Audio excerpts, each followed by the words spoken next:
Hey, I've got a great investment idea for you. You give me $100,000 and 4 years of your life, and I give you, pretty much nothing. No, I'm not the devil. I'm Mr. College, and I'm here to help you finance this wonderful opportunity. I have a whole package of government loans and impressive sounding scholarships to make it all possible. Of course, you'll have to pay interest on the loans, which will double the cost over time, but that's a problem for future you, and need not concern us now. Do we have a deal? Yes. Of course we do. You want to succeed in life, don't you? How can you do that without a college degree? But that doesn't mean you can't have a good time. Are you a movie fan?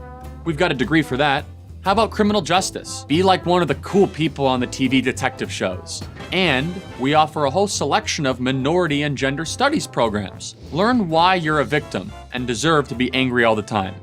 What are you waiting for? Sign on the dotted line.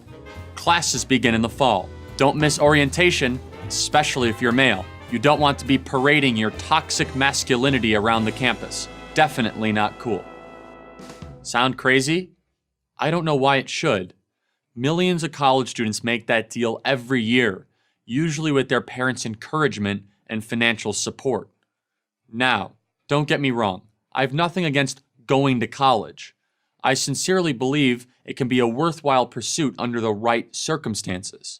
If you want to be a doctor or an architect, for example, it's obviously a necessity.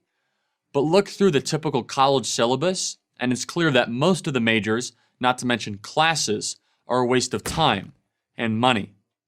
So why do responsible adults who only want the best for their children and are usually cautious with their hard-earned money squander it on such a bad investment? Worse, why would they send their son or daughter to a school to learn to reject the values they, the parents, hold dear? On what planet does that make sense? It doesn't. It's an old paradigm, and we need to break it before it breaks us. How do we do that? Here are 2 solutions that would go a long way to solving the problem. 1. Ask yourself if you really need to go to college. Most of us go to college because it's simply expected that we do so.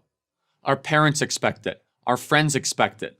Plus, it sounds like fun, a rite of passage, an escape from mom and dad and all their rules. But none of that actually has anything to do with getting an education or earning a living after you leave college.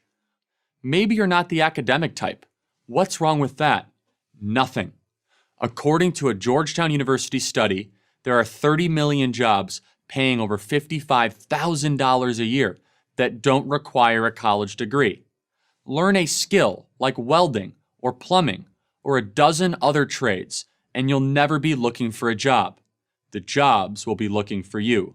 We're talking $50 an hour or more, 6-figure income after 5 years, and no debt. Consider the military. You learn essential skills, and again, no debt. Or go into sales. You don't need a sociology degree for that. If you are going to college, then have a goal and a plan to achieve it. Your college journey will cost you and or your parents a boatload of money. What are you going to get in return? Choose your courses with a practical mindset. Stay away from the silly stuff. And if you really don't know why you're going to college, consider answer 2. Delay college for a year or longer. If more graduating high school seniors would do this, not jump into college immediately after high school, college curriculums would improve, and nonsense like safe spaces would disappear. Why? Because students who had spent a year or longer in the real world wouldn't put up with it. Get a job, any job, for a year before starting college. What's the big rush anyway? 1 year isn't going to make a difference as to whether or not you succeed in life. But waiting tables or stacking boxes or whatever you do for a year will almost certainly change your attitude about a lot of things, like how hard it is to earn $1 and how easy it is for the government to take that dollar away. You will also develop a new appreciation for the privilege of going to college, and you'll be much more likely to be immune to the BS. Don't be a passive investor as a student or a parent. Your education is too expensive and too important to be left to Mr. College. He might have your money. Don't give him your mind. I'm Charlie Kirk, founder and president of Turning Point USA for Prager University. Thank you for watching this video.